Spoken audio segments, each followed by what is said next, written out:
Assalamualaikum warahmatullahi wabarakatuh.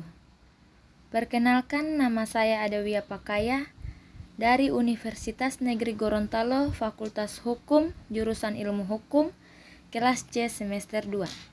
Di sini saya akan menjelaskan tentang pengertian dan asas-asas hukum keluarga. Pengertian hukum keluarga. Istilah hukum keluarga berasal dari terjemahan kata family rights atau law of family. Ali Afandi mengatakan bahwa hukum keluarga diartikan sebagai keseluruhan ketentuan yang mengatur hubungan hukum yang bersangkutan dengan kekeluargaan saudara dan kekeluargaan karena perkawinan. Perkawinan, kekuasaan orang tua, perwalian, pengampuan, dan keadaan takhadi. Ada dua pokok kajian dalam definisi hukum keluarga yang dikemukakan oleh Ali Afandi, yaitu mengatur hubungan hukum yang berkaitan kekeluargaan saudara dan perkawinan. Kekeluargaan saudara adalah pertalian keluarga yang terdapat pada beberapa orang yang mempunyai leluhur yang sama. Sedangkan kekeluargaan karena perkawinan adalah pertalian keluarga yang terdapat karena perkawinan antara seorang dengan keluarga saudara dari istri suaminya. Selanjutnya, sumber hukum keluarga.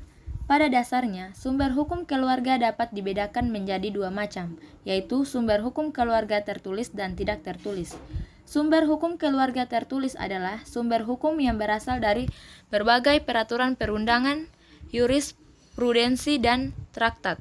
Sedangkan sumber hukum keluarga tak tertulis adalah sumber hukum yang tumbuh dan berkembang dalam kehidupan masyarakat. Sumber hukum keluarga tertulis dikemukakan berikut. Yang pertama, Kitab Undang-Undang Hukum Perdata KUH Perdata. Yang kedua, Peraturan Perkawinan Campuran. Yang ketiga, Ordonansi Perkawinan Indonesia, Kristen, Jawa, Minahasa, dan Ambon. Yang keempat, Undang-Undang Nomor 32 Tahun 1954 tentang pencatatan nikah, talak, dan rujuk. Yang kelima, Undang-Undang Nomor 1 Tahun 1974 tentang perkawinan. Yang keenam, Peraturan Perundangan Nomor 9 Tahun 1997 tentang Peraturan Pelaksanaan Undang-Undang Nomor 1 Tahun 1974 tentang perkawinan. Yang ketujuh, Peraturan Perundangan Nomor 10 Tahun 1983, Peraturan Perundangan Nomor 45 Tahun 1990 tentang izin perkawinan dan perceraian bagi pegawai negeri sipil. Selanjutnya, asas-asas hukum keluarga. Berdasarkan hasil analis terhadap KUH Perdata dan Undang-Undang Nomor 1 Tahun 1974 ditemukan 5 asas yang paling prinsip dalam hukum keluarga, yaitu yang pertama, asas monogami, pasal 27 BW pasal 3 Undang-Undang Nomor 1 Tahun 1974. Asas monogami mengandung makna bahwa seorang pria hanya boleh mempunyai seorang istri dan seorang wanita hanya boleh mempunyai seorang suami. Yang kedua, asas konsensual perwalian, pasal 28 KUH Perdata, pasal 6 Undang-Undang Nomor 1 Tahun 1974.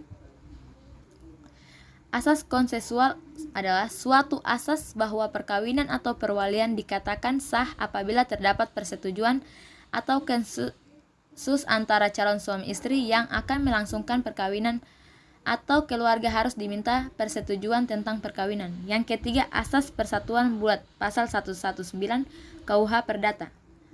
Asas persatuan bulat, suatu asas di mana antara suami istri terjadi persatuan harta benda yang dimilikinya.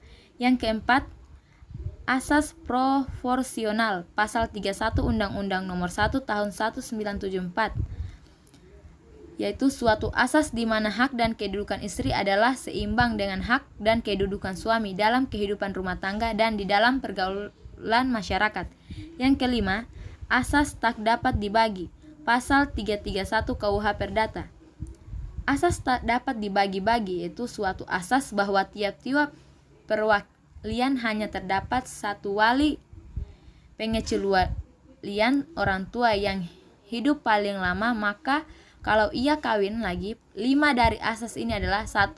Jika perwalian itu dilakukan oleh ibu sebagai suaminya menjadi wali serta wali peserta, pasal 351 KUH Perdata, dan jika sampai ditunjuk pelaksanaan pengurusan yang mengurus barang-barang dari anak di bawah umur di luar Indonesia, Banel 361 KUH Perdata.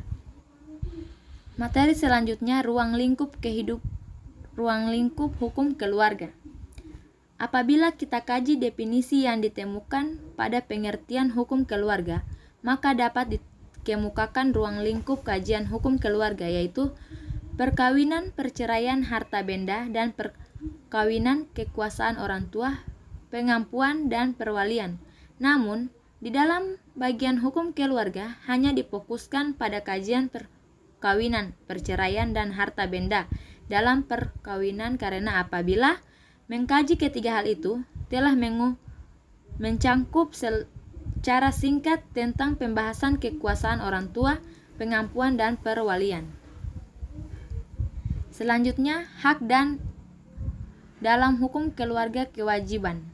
Hak dan kewajiban dalam hukum keluarga dapat dibedakan menjadi 3 macam, yaitu yang pertama, hak dan kewajiban antara suami istri. Yang kedua, hak dan kewajiban antara orang tua dan anaknya. Yang ketiga, hak dan kewajiban antara anak dengan orang tua manakala orang tua telah mengalami proses penuaan. Dan kewajiban antara suami istri adalah hak dan kewajiban yang timbul karena adanya perkawinan antara mereka. Hak dan kewajiban suami istri diatur dalam pasal 32 sampai dengan pasal 36 Undang-Undang Nomor Tahun 1974. Hak dan kewajiban antara suami istri adalah sebagai berikut. Yang pertama, menegakkan rumah tangga. Yang kedua, keseimbangan dalam rumah tangga dan dalam pergaulan masyarakat. Yang ketiga, suami istri berhak untuk melakukan perbuatan hukum. Yang keempat, suami istri wajib mempunyai tempat kediaman yang tetap. Yang kelima, suami istri wajib saling mencintai, hormat menghormati, setia, dan memberi bantuan lahir batin yang satu kepada yang lain. Yang keenam, suami wajib melindungi istrinya dan memberikan segala sesuatu keperluan rumah tangga sesuai dengan kemampuannya, dan istri wajib mengatur urusan rumah tangga sebaik-baiknya. Apabila kewajiban-kewajiban itu dilalaikan si suami, maka istri dapat mengajukan gugatan kepada pengadilan. Hak dan kewajiban antara orang tua dengan anak diatur dalam pasal 45 sampai dengan pasal 49 Undang-Undang Nomor 1 Tahun 1974. Hak dan kewajiban orang tua dan anak dikemukakan berikut ini. Yang pertama, orang tua wajib memelihara dan mendidik anak-anak mereka sebaik-baiknya. Kewajiban orang tua berlaku sampai anak itu kawin atau dapat berdiri sendiri. Yang kedua, anak wajib menghormati orang tua dan menaati kehendak mereka yang baik. Yang ketiga, anak wajib memelihara dan membantu orang tuanya manakala sudah tua. Yang keempat, anak yang belum dewasa, belum pernah melangsungkan perkawinan, ada di bawah kekuasaan orang tua. Yang kelima, orang tua mewakili anak di bawah umur dan belum pernah kawin mengenai segala perbuatan hukum di dalam dan di luar pengadilan. Yang keenam, orang tua tidak diperbolehkan memindahkan hak atau menggadaikan barang-barang tetap yang dimiliki anaknya yang belum 18 tahun atau belum pernah melangsungkan perkawinan, kecuali kepentingan si anak menghendakinya.